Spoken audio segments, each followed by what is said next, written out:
Sabes que este programa está dedicado al intérprete. No sé tú cómo te colocas ahí, porque tú eres autora también.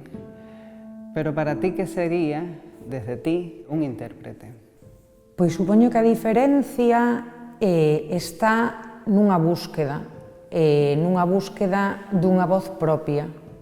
Eu, como a todo o mundo, vamos, antes que creadora, que autora, fun público ou escoitadora. E como escoitadora, o que sempre busquei nunha búsqueda sen querer, digamos, o que sempre, unha vez que atopaba iso, o que sentía era emoción, entrega, unha sensación de estar aí como moi metida na beleza, sempre foron voces particulares. Pero claro, cando eres escoitadora e público, pero ao mesmo tempo tamén estás do outro lado, o que ti queres intentar ofrecer é tamén iso. Unha voz con certas particularidades. Porque, claro, para ter a sensación de facer cousas que xa están feitas, para ter a sensación de repetir algo, pois creo que non mola tanto meterse no traballo creativo. Claro. Entonces, esa mezcla que es encontrar tu voz, tu sonido, tu timbre, que viene inspirado de esas identificaciones previas cuando estás de público, a la hora de crear texto, no sé cómo enganchar bien esta pregunta, pero ¿cómo se engarza esa voz? Y lo primero es, ¿qué tiempo te ha llevado conocer esa voz? ¿Y cómo es la relación de esa voz con la parte del texto, con la palabra escrita? A resposta que eu poida dar a esta pregunta Que está rara. Non, está perfecta. Está bien. Está perfecta, porque é unha resposta que varía moito. Se che respondese hai 20 anos, hai 10 anos e incluso hai meses. Noto como hai unha evolución en canto a cambio, simplemente non a millora, de discurso a hora de enfrentarme eu como intérprete musical, autora, como poeta, ao feito creativo.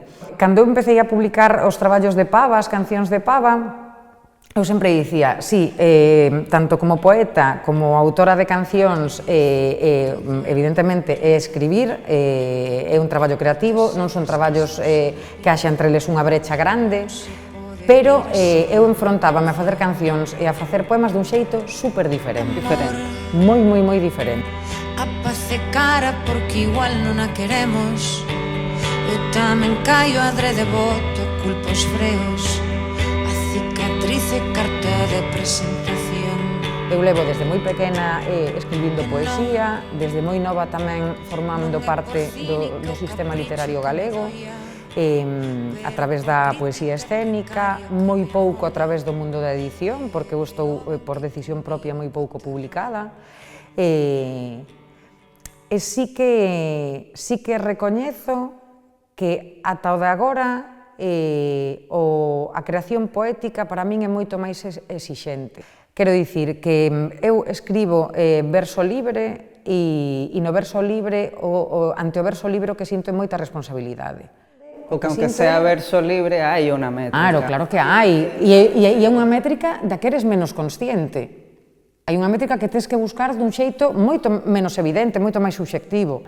Entón, todo ese proceso de atopar unha voz, tanto como poeta, como música, como autora de cancións, que son dúas cousas que cada vez noto que se xuntan máis, ao final concrétanse en atopar algo canto antes que me guste.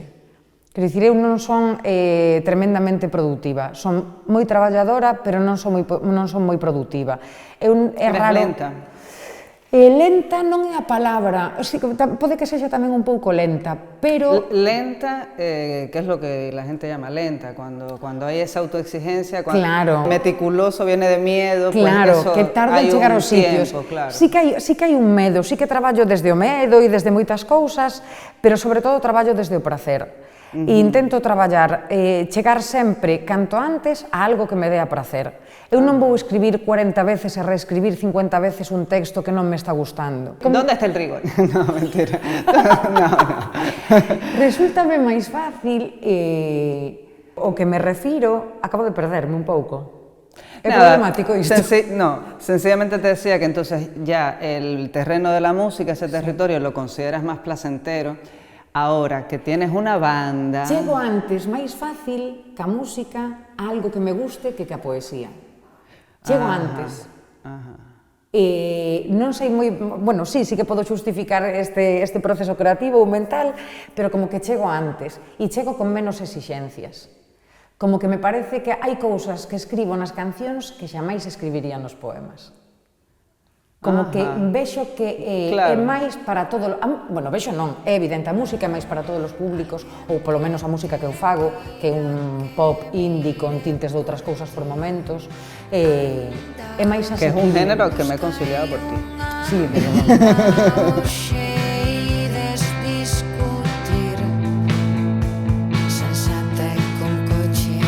A acollida tamén penso que é menos exigente. A mí, imaginarme alguén lendo un texto na súa casa, no seu sofá, da miña autoría, enfrentándose esa persoa na súa soidade a un texto, como que me impón máis respeto. Más solemnidad, claro. Claro. Entonces el público juega un lugar. Claro, porque eu traballei sempre no feito para compartir, nun traballo de exposición. Siempre has hecho algo un poco más escénico, más performance. Sí, efectivamente, máis do inmediato. Háblame un poquito de eso, de esa elección, de esa declaración como de principios, estético también. Pois mira, durante moito tempo eu publiquei por primeira vez un libro individual, todo isto antes era noite, en 2018, ca editorial Apiario, e desde moi noviña, polo feito de facer moitos recitais e premios cos que me fixera, esas cousas, tive a oportunidade de publicar. Pero estaba como enfadada co sistema editorial, que é un enfado, non é un enfado agora mesmo, pero é un pensamento crítico que teño con iso, porque me parece que non é xusto. Hai moitas pezas entre a persoa que escribe e a persoa que lê, toda esa engranaxe que hai no medio. Podese facer un bo traballo, un traballo regular, un mal traballo, pero realmente só hai unha parte imprescindible, que é a da autora, porque hai moitísimas editoriais, hai moitísimas imprentas, hai moitas cousas aí, pero claro, o que se lle está encargando a alguén é o seu propio traballo, que é personal e irrepetible.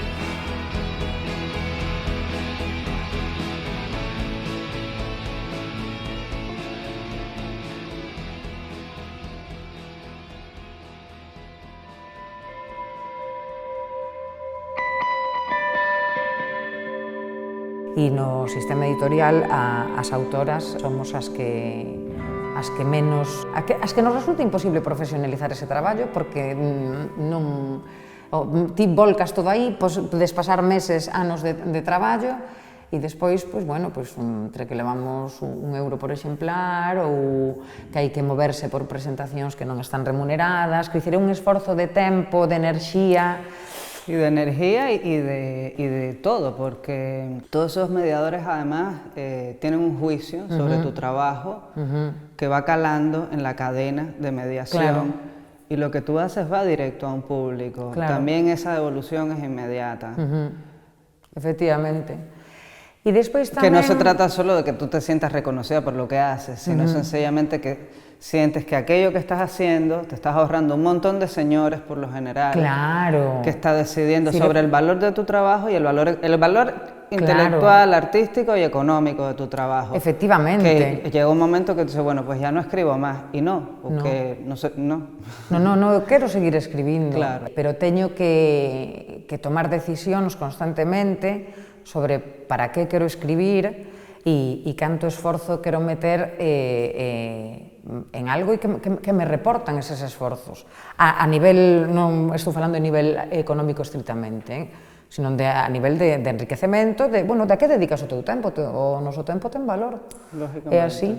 E que estamos facendo a cultura do noso país, non? E se eu teño moito respeto cara a este traballo, necesito que tamén o teñan o resto das persoas implicadas, porque senón non ten sentido. Bueno, hablando de la cultura de este país, tu actividad principal tengo entendido que es Aldao Lado. Sí, a actividade principal que desenvolvo é que Aldaolado. ya veo yo que Pava va cerca. Sí, Bueno, agora claro. oxalá que Pava vaya cada vez a mellor. Seguramente sí. Vas a estar ahí más dividida, me imagino. ¿Cómo es el reparto creativo con María?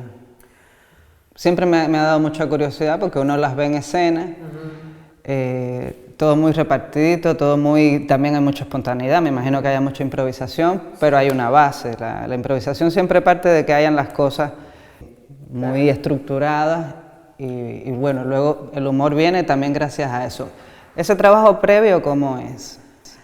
Pois mira, desde sempre o traballo previo en Aldaolado foi bastante independente, María polo seu lado e eu polo meu, e despois en escena hai unha posta en común. Unha posta en común que se foi dando desde o principio de xeito natural. Entón, nos escribíamos, os primeiros anos era moi raro que escribísemos para Aldaolado. Escribíamos para nós sempre e despois mirábamos o que nos apetecía compartir en Aldaolado. Os propios ensaios de Aldaolado son os directos de Aldaolado. Hai unha parte de improvisación moi grande que bebe das nosas vivencias xuntas como compañeiras de vida e de viaxe, como do que pasa no mesmo directo. En Aldaolado hai unha obriga de ter un ollo e unha orella sempre no público. Entón vamos vendo que funciona, que non funciona, que cousas funcionan e de súpeto non funcionan, que está pasando aí. Son 50-60 minutos donde rara vez sabemos o que vai pasar. Entón iso é moi bonito porque gran parte das veces sae ben. Es una maravilla. Sí, pero tamén hai un peso. Pero por eso te digo, es una maravilla porque casi siempre sale bien. Me imagino que también el hecho de trabajar juntas tanto tiempo, claro. Y son dos mujeres muy singulares que se protegen mucho y que combinan muy bien. Claro, son dos identidades muy formadas, de conocerse mucho a sí mismas y también conocerse mutuamente. Claro. De feito, aí ese ollo posto no público, esa orella posta no público e posta en nos mesmas, sobre todo, moitísimo, claro. Que van creando capas para futuros espectáculos, claro. Viendo la pertinencia de que vamos enganchando os números recentes do anterior con novos e vamos así pues, escaletando en cada simpáticas, talentosas y cosas así. Esas cosas. La música sí te supone ya un ejercicio de ensayo no solo por ti, sino por las personas que están tocando un instrumento y que se están uniendo a tu poesía, a tu texto y a tus arreglos, melodías, lo que fuese. Por muy buena sintonía que haya, no deja de ser también una negociación. Claro. Que claro que son amigos, que hay una mirada estética similar, que les gusta lo que hacen, pero es una puesta en común. Cambia totalmente, quero dicir, ten todo o sentido que o son cambie según as persoas, quero dicir, os EPs de Pava son como soan, porque aí está Diego Delgado e aí estou eu tamén, pero agora está Pablo Silva, agora está David Santos, agora está Pisguillín, quero dicir que cambian as cousas aí e eu aí intento ser, bueno, xenerosa non, intento ser o que son, que é parte dunha banda, parte dun grupo de persoas que están traballando xuntas. Chámame patrona, pero de patrona teño bastante pouco. Pero ellos necesitan, claro. Claro, quero dicir que por moi horizontais que queiramos que sexan as relacións, hai unha necesidade de liderazgo de algún xeito, non? No, a nosotros no nos preocupa si te sientes o no, ¿qué hay que hacer? O sea, eso es lo de menos, ¿qué hay que hacer? Hay unas cosas que las tienes que saber tú y que tienes que saber. Sí, pero tamén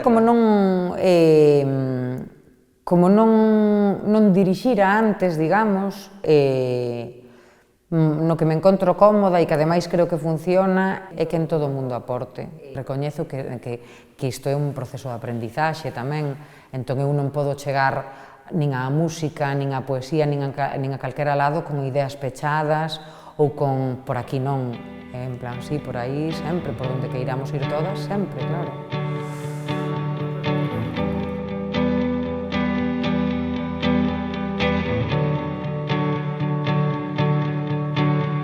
Amor, isto é o único que lle pides á vida, así que isto é o que crees que necesitas, entón é isto o que che fai sentir ben. Oh, está ben así e ademais estou onde quero estar, quero dicir que todos eses estándares imaginarios que son o éxito e o fracaso tamén son isos, son imaginarios, quero dicir, eu estou Son traballando imaginarios, no que me sin gusta. embargo, decías tú, bueno, el hecho de tener un disco, de tener algo acabado, concretado, propio, me fortalece, me da una seguridad y me gusta ir por la vida con eso. Totalmente, quer dizer, a min veume moi ben a nivel autoestima, empoderamento, publicar o meu libro, moi ben. De feito, unha idea que deixei creo que a medias antes, esa crítica que teño ao ecosistema editorial, entendo que tamén non facelo antes, houve aí tamén un medo, non? Dicir, un traballo de moita exposición e na oralidade o escrito queda e as palabras levas o vento, que non as leva o vento xamais, pero sí que tes esa sensación cando o que faz é efémero ou destinado simplemente ao directo. Rexistrar un traballo ten outras implicacións, non que quede aí, pero que quede aí é algo bo. Entón, pois eu ainda estou entrando en modo traballo rexistrado, o que pode acceder calquera persoa en calquera momento, estou entrando desde Antonte, como a quen di. Entón, aí, pois, tamén, bueno, pois quero estar contenta cas cousas que fago. No, y hablamos de eso, de una construcción cultural, de un patrimonio. Claro. Tú eres una voz. Claro, jolín, teño que ter aí unha responsabilidade con iso sempre. El título del disco, A ningún pavo, a todas las pavas. Bueno, non era exactamente un título, era como unha dedicatoria, digamos, a ningún pavo. Tú sabes que yo creo que a raíz de tu disco me explicaron lo que era la pava. Yo llevo años aquí, hay muchas cosas que sé, pero otras como si no fumara, vamos. Háblame de tu cultura de bar y de la relación con esta ciudad que tú eres coruñesa. Son moi coruñesa. Eu criei-me no barrio dos Mallos, que era o perigoso barrio dos Mallos nos anos 80 e 90, onde no parque convivíamos a xente yonqui, as vellas do barrio e a rapazada, toda da zona. E é algo que sí que ten un peso a hora de mirar para atrás e ver en que contexto medramos, non? E medramos vendo, eu vivo no medio da Ronda do Outeiro, entre a Avenida dos Mallos, e eu vía todos os días, desde moi pequena, como a xente yonqui subía co mono para Penamoa e baixaban felices. Claro, entón eu decía, que pasa aquí? E un dos entretementos que tiñamos a rapazada dos Mallos de Novas era ver o que facían os yonquis, cando se escondían detrás dos arbustos, cando saían dos caixeiros automáticos. Gente que a lo largo del tiempo me imagino que dejaste de ver a unos cuantos, claro, que se perdió en el camino. Sí, seguías vendo as súas nais e xa non nos vías a eles. Entón, claro, e despois con toda o medo que se nos metía no corpo, tanto nese momento houve moitas campañas para que nos afastásemos da droga, moito medo porque estaba todo inzado de xeringuillas e esas cousas, nos era... Con unha variedad, además de claro, mucho más. E que vivimos eses deterioros, esas tristezas nas familias e todas esas cousas. Esa es la Coruña de los Mayos. Sí, y claro. si nos desplazamos a otros distritos más... Yo cuando llegué de Madrid, que se supone que es la... Pero de repente aquí me sentía como que tenía que vestirme mejor, que tenía que... Na Coruña? Sí, bueno. Me estresó bastante el tema. Claro, sí, é que esa é a Coruña máis do centro, que para que nós... yo vivía allí, en el cruce de Rondanello y Finisterre, pero si había que salir un momento era a pasear, a bajar o lo que sea, y de repente yo ya me empezaba como a encorsetar y decía, no entiendo. Sí, noto eu que vivín uns cantos anos en Doutor Fleming, no barrio da Falperra, e agora mudeime uns anos para a rúa paralela, que é Médico Durán, que é paralela a súa vez de Juan Flórez, e noto moitísima diferencia. no tipo de persoas que me encontro no supermercado, unha casa que está a 30 segundos a pé da outra, pero unha está na parte alta da Falperra e a outra pertence xa como a Juan Flores. Quizás me estaba acordando no sé si llamarle espectáculo, que tienes con María de lengua propietaria. Ah, lingua propietaria do meu povo. Sí, me imagino que ellos son los que reclamaban. Vamos. No, pero é unha pasada porque a Coruña sí que é unha cidade de contrastes, pero os contrastes son dous, os barrios e o centro. Sí. O sea, é así. Sí. E eu recordo que, claro, ir ao centro era ir de excursión. Sí. Totalmente. De feito, agora, a día de hoxe, cando volvo ao meu barrio, xa sinto moita máis desconexión, pero non polo feito de como está o meu barrio, sino polo feito de onde vivo eu. E aparte notase moitísimo, que dicir, eu vou camiñando polos Mallos, polas rúas dos Mallos, non pola Ronda Outeiro, e vexo como hai xente que me sigue pedindo pitillos pola rúa, que me siguen pedindo pasta pola rúa, e no meu barrio non o noto. Ou noto moitísimo menos. É un barrio que está empezando a xentrificarse, onde xa hai edificios completos de alquiler turístico, a prensa insiste en falar dos edificios ocupados e en dicir mentiras sobre a vida no barrio relacionado con iso, pero o que noto nos 10 anos que levo xa no barrio, casi 11, o que noto é que simplemente a paisaxe sonora xa cambiou. Sí. Eu, cando fun ali, non escoitaba ruidos de maletas. E agora é o que escoito se teño as ventas abertas da miña casa. Sí, está sentido.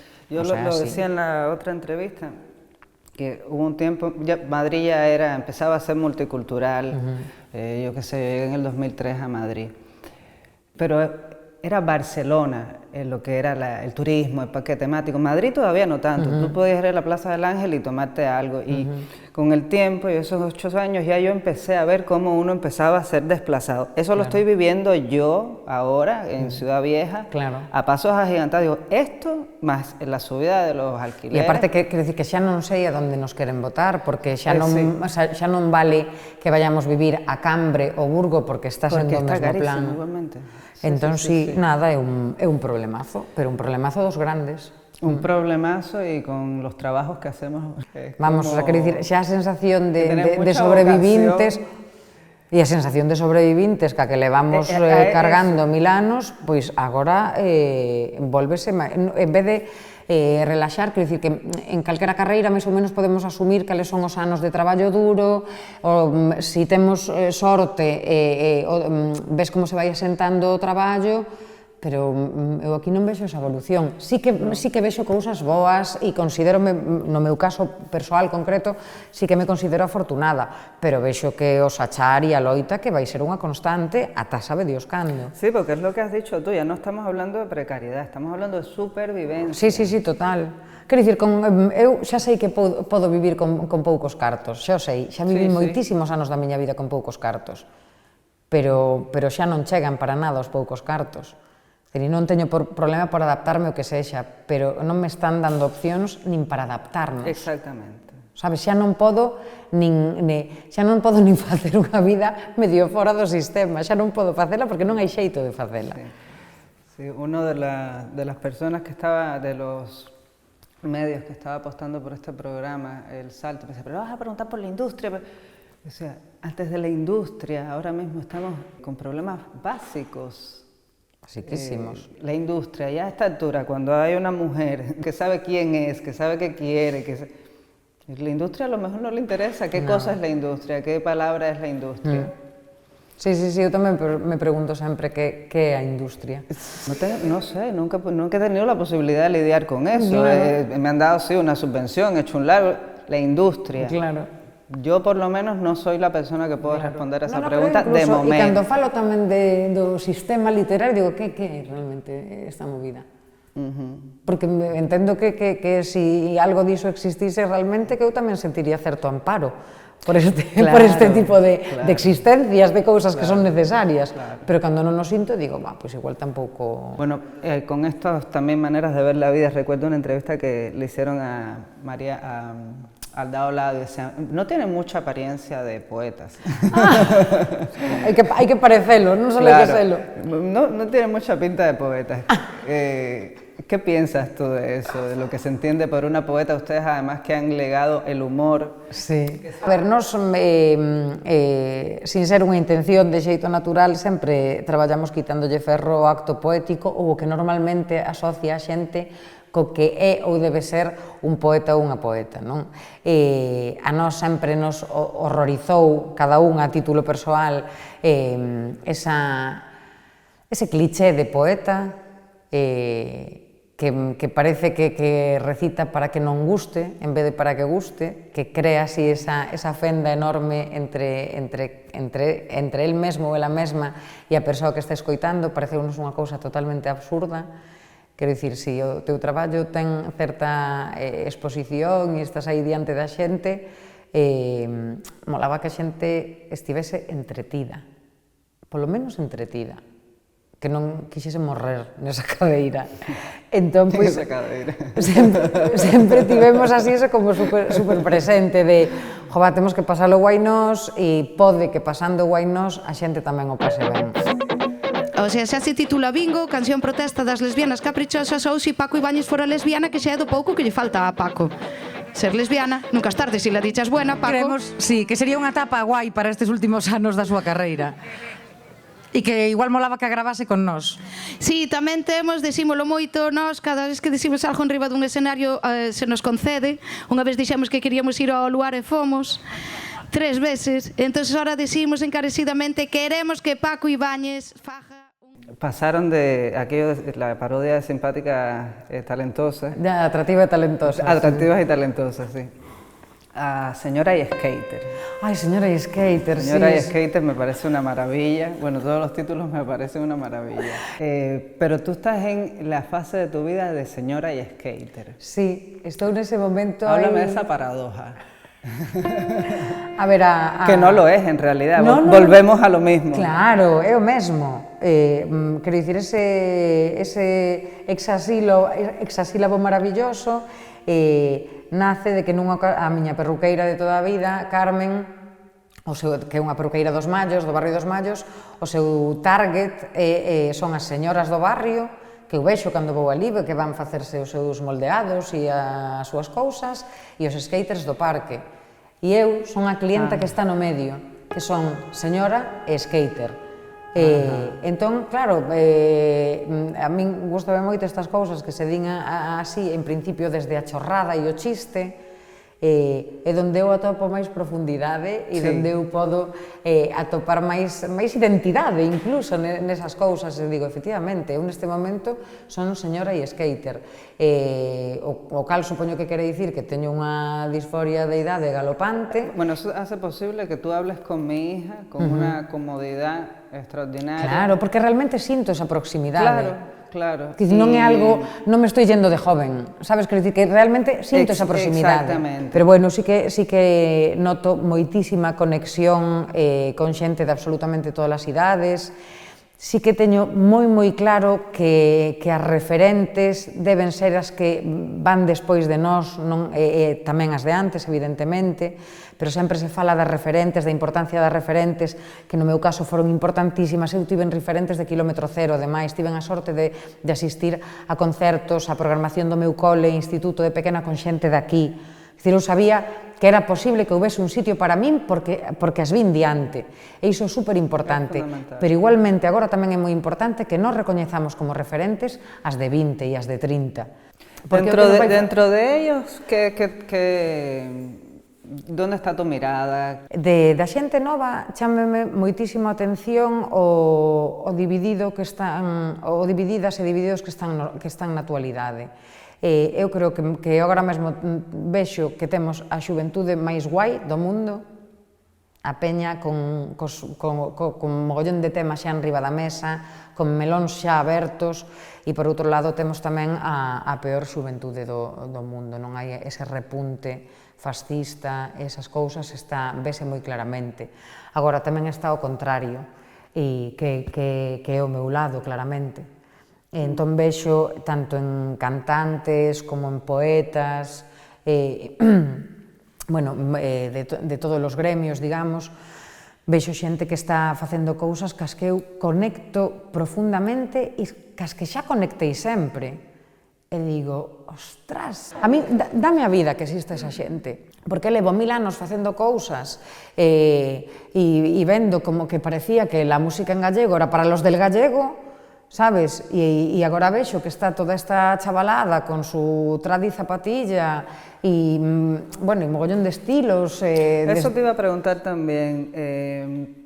Hacer música en gallego también siempre fue, o quizás corrígeme, asociado a folclore, tradición. En cambio, tú haces música en gallego. Sí. Foi así, a ver, iso é unha que asociemos galego a folclore é unha herencia franquista totalmente, non?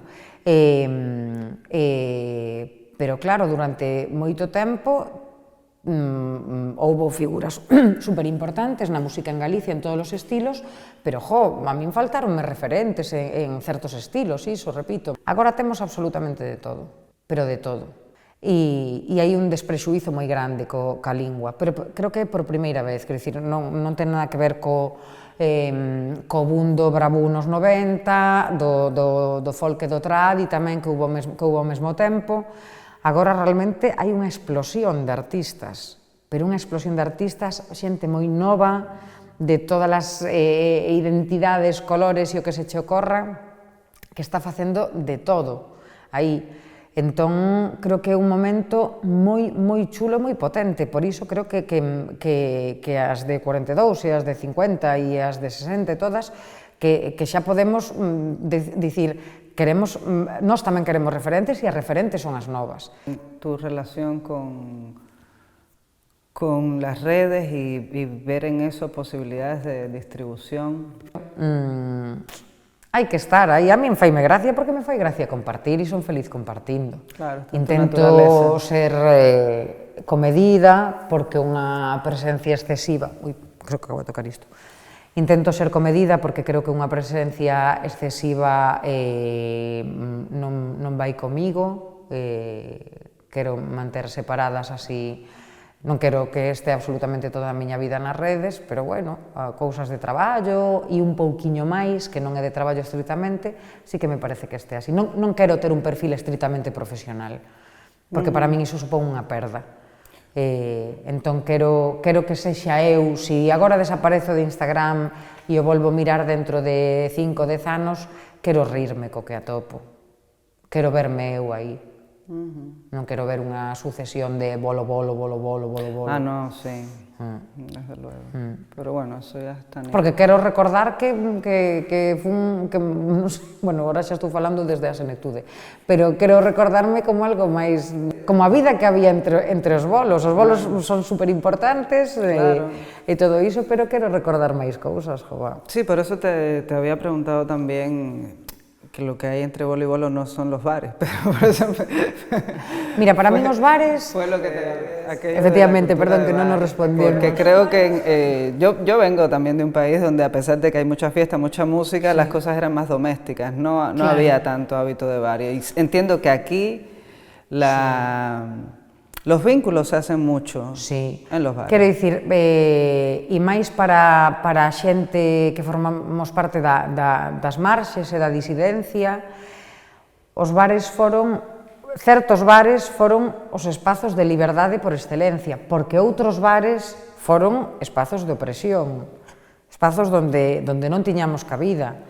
Eu recordo que na miña adolescencia, que sempre me gustou sair, estar cas amigas, pola noite, pola rúa, sempre. Recordo como o plan que a mí me gustaba era a Praza do Humor, por exemplo, que nos anos 90 era o lugar de encontro dos adolescentes e das adolescentes. E era onde se facían os botellóns, onde estabas toda a noite charlando ca xente, tocando as guitarras, esas cousas. Cando xa había que ir da Praza do Humor aos pubs, para min iso era un inferno, porque os pubs eran a heteronorma elevada vamos, a unha cousa insoportable para min, sabes? O sea, que dicir, non encaixábamos a xente que éramos un pouco diferente pola razón que fose, non se encaixaba, porque eran uns roles e uns movimentos e todo coreografiado para que todo respondese a un xeito de ser e a un xeito de estar no mundo. E eu, no momento no que nos meus 17 e 18 anos coñecín o Bar de Juan, non volvín á Praza do Humor. O sea, eu xa pasei a formar parte dun ambiente de identidades diversas, de idades diversas, de orixes diversas. O Bar de Juan é o bar que estaba na Rúa Independencia, na actualidade é un garaxe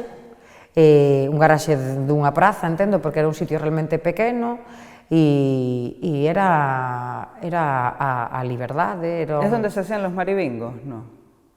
Algún se debeu facer, sí, pero ese era o Alfaiate. El Alfaiate. Claro. O Bar de Juan xa desapareceu, tristemente. Bueno, tristemente non, que estaban que as cousas teñan un principio e un final, non pasa nada. Pero sí, recordo que éramos unha pandilla de 80, 100 persoas, desde xente de 70 e pico de anos a xente de 17, como a nós. Teño unha amiga que lle siguen chamando Anita la Menor, porque cando entrou era menor, e agora cos seus 40 e pico sigue sendo Anita la Menor, e de súpeto atopamos o noso sitio. Atopamos un sitio absolutamente libre de violencias, un sitio donde se nos coidaba porque éramos as pequenas e os pequenos, donde se nos permitía levar o noso propio botellón porque non tiñamos cartos para consumir, ou se nos invitaba directamente porque nos acolleron e lles parecía ben que estivésemos ali cómodas, nun espazo donde non se nos repudiaba e non tiñamos que aturar ningún tipo de insulto nin de nada. Siguen sin haber esos espacios. Xa, por iso eu celebro moito a existencia deste sitio, porque para moitas das persoas do meu entorno, cas que me criei desde pequena, con moitas foi moi importante. Entón, esa liberdade deunola a noite, deunola a un bar, e iso foi, vamos, tremendamente determinante, non? Para que nos puidésemos ser nós. Liberador, claro. Claro, para que nos puidésemos ser nós, jova, que, ostras, que non é pouco. Non, é moitísimo. É todo. Entón, poder entrar nesa normalización do que éramos, nesa aceptación desde un ambiente máis lúdico, non exento de pensamento crítico, de pensamento político, de todas esas cousas, pois foi unha fortuna, foi un regalo. Totalmente. Sí, y que pongas en valor lo lúdico y lo festivo.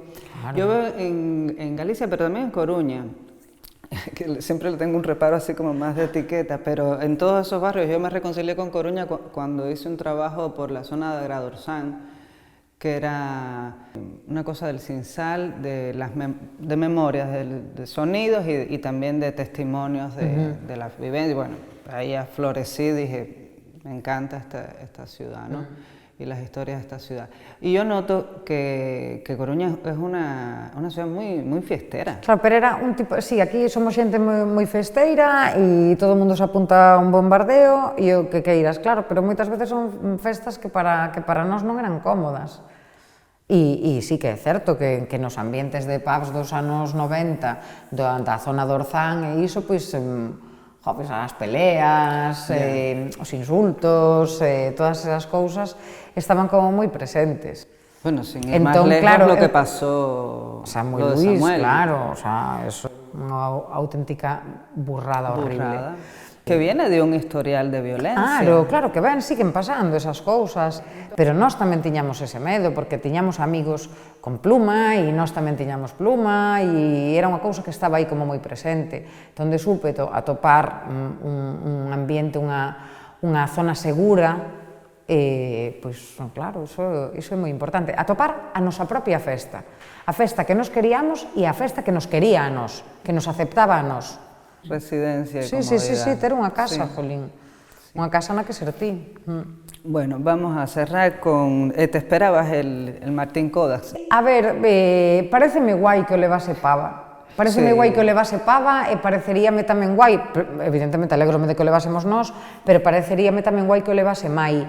Creo que tiña menos sentido que o levasen os Rapans, porque están de cabezas de cartel de canto festival hai, e porque entendo que un premio ten que valer sí ou sí para que teñamos máis traballo. Desde luego, los premios tienen que tener una utilidad, sí, claro, y tiene que ser sempre eso. que se traduza en algo de traballo. Si eu o ano que ven vexo que o 2024, ano do Martín Kodax, non se notou absolutamente nada, pois direi, organismos que estades invertindo aquí pasta, Martín Kodax, que en bodega que estás invertindo aquí pasta, artistas que estamos vindo aquí para data, que fallou aquí?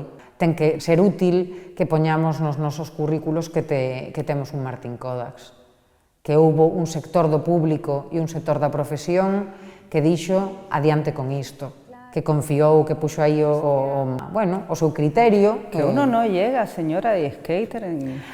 Efectivamente, por favor. Tan raro, no puede ser, esto no puede ser. Necesito ser señora de skater moito tempo, por favor.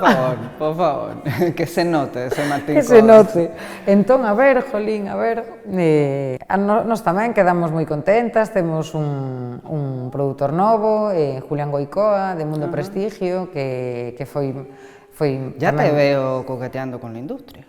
Sí, bueno, ainda queda. A ver si la presentan de nuevo. Pero bueno, a ver, todo está indo ben porque todo está sendo moi agradable, con esforzos e esas cousas, pero todo está sendo agradable. Así que ben, incluso que eu estea quedando sin voz neste preciso momento. Y el frío este te afecta a la voz. Nada, no veño de 5 bolos seguidos, así que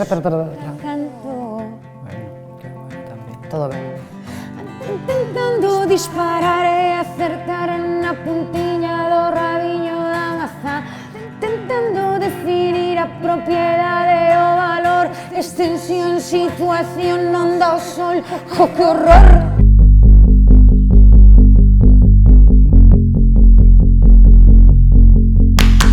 Estou buscando unha parcela no concello do teu corpo. Estou buscando un sitio claro que nos libre deste afogo. Estou buscando polas absolutas.